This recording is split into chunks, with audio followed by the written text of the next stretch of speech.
The most ineffective, courageous conversation since the beginning of man and womankind is the sex talk with kids. And people ask me, why would you say that?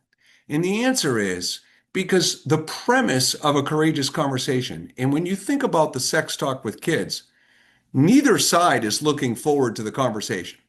So the premise to a good, courageous conversation is not off to a good start when neither side is looking forward to it.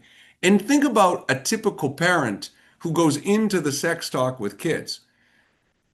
You go into the talk, it's typically could be anywhere from a 30 to 45-minute conversation. And when the conversation's over, typically the parent walks away and says to themselves, whew, glad that's over. Never have to talk about that again. And think about that's the opposite of what you want in a courageous conversation. You want to open up lines of communication. You don't want to end lines of communication. So, with courageous conversations, it comes down to this. The blind spots in the term difficult or courageous conversation starts with this. It's not one conversation. It's typically a series of 1 to 2 macro conversations and a series of progress micro conversations in between.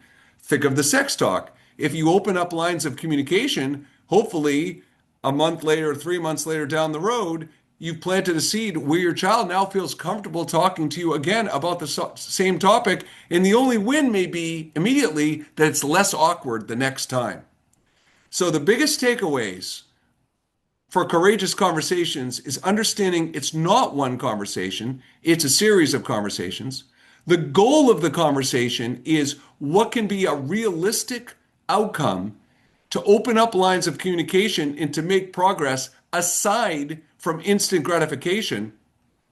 And the third thing is how do you make it something that feels less daunting for people so they do feel psychologically safe to open up, speak their truth, so you can help them overcome any barriers that are in the way of any kind of performance or change resistance areas.